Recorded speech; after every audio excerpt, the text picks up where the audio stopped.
Chicken खाल्लं आणि जागेवरच प्राण सोडले. चिकन खाताच व्यक्तीचा तडफडत मृत्यू, कुटुंबाचा आधार गेला, लेकींचा आक्रोश. चिकन तोंडात खाण्यासाठी घेताच असं घडलं की क्षणात सगळं संपलं. या काही ओळी ऐकताच धडकी भरते.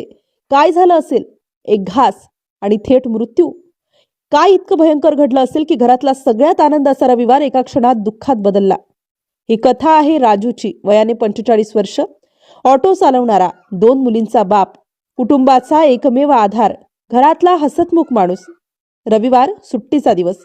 असा दिवस ज्याची त्यांची मुलं आठवडाभर वाट बघायची, कारण रविवारी राजू घरी असायचा. सकाळपासूनच त्यांच्या घरात वेगळीच लगबग. आज खास बनणार होतं चिकन. राजू म्हणाला, आज थोडं भरघोस खाऊ, सगळे मिळून एकत्र बसू. दुपार झाली. स्वयंपाकाच्या सुगंधाने घर भरलं. मुली हसत धावत बाहेर पळत होत्या. पत्नी प्लेट्स लावत होती.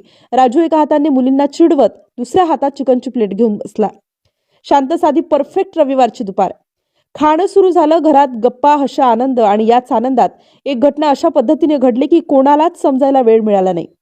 राजूने चिकनचा एक तुकडा घेतला. हसता हसता तोंडात टाकला. पहिला घास झाला. दुसरा घास तोंडाकडे गेला आणि मग अचानक राजूचा चेहरा बदलला. त्याचे डोळे मोठे झाले. होठ किंचित उघडे. श्वास अडकलेला. सुरुवातीला सर्वांना वाटलं, अरे काहीतरी चुकीच्या ठिकाणी गेलंय बहुतेक. मुली अजूनही खेळत होत्या. पत्नी आणखी रोटी आणायला मागे वळली. पण राजू मात्र खुर्चीला घट्ट धरून थरथरू लागला. त्याचे दोन्ही हात घशावर. श्वास घेण्यासाठी तो झटत होता. शब्दच सुटले होते. त्याचा चेहरा लाल होत होता. क्षणात निळसर होऊ लागला. घरातील हशा मिनिटात शांततेत बदलला आणि शांतता क्षणात ओरडाओरडीत. पत्नी किंचाळली, राजू काय झालं? राजू बोल. राजू बोलत नव्हता. तो श्वासासाठी झटपट होता. त्याचे पाय थरथरत होते. त्याचे हात इकडे तिकडे हवेत फिरत होते, जणू काही अदृश्य पकडीत अडकल्यासारखे. पत्नी आणि मुली त्याला पकडत होत्या, थांबवत होत्या, मदत मागत होत्या. आवाज घराच्या बाहेरपर्यंत पोहोचला. शेजारी धावत आले. कोणी पाणी दिलं, कोणी पाठीवर थाप दिली, कोणी धावून ऑटो आणायला निघाला. पण राजूचे श्वास क्षणाला मंदावू लागले. त्याच्या मुली रडून थरथरत होत्या. बाबा उठ ना, बाबा काय झालं तुला? पण राजूकडे शक्तीच उरली नव्हती. तो हलकासा उभा राहण्याचा प्रयत्न करत होता, पण ताबा सुटला आणि तो जमिनीवर कोसळला. घरभर किंकाळ्या. सगळे प्रयत्न झाल्यावरही राजूचा श्वास परत आला नाही. एका क्षणात एक कुटुंब उद्ध्वस्त झालं. मुलींना अजूनही विश्वास बसत नव्हता की काही मिनिटांपूर्वी हसणारा त्यांचा बाप पुढच्या सेकंदाला त्यांच्यात नाही.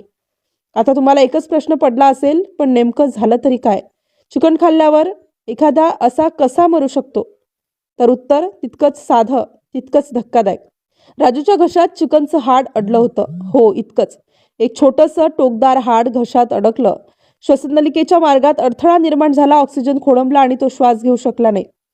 जितक्या वेगाने आनंद आला होता, त्यापेक्षा वेगाने मृत्यू झाला.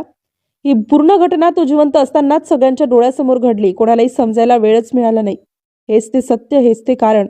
काहीही बनावट नाही, काहीही काल्पनिक नाही. राजूचा मृत्यू फक्त एका चिकनच्या हाडामुळे झाला.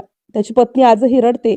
तो एक घास नसता घेतला तर आज तो आमच्यात असता. मुली अजूनही दार उघडताच वाट पाहतात. बाबा येईल का? पण आता तो परत येणार नाही. जे एक साधं आनंदी जेवण असायला हवं होतं, ते एका कुटुंबासाठी आयुष्यभराचं दुःख बनलं.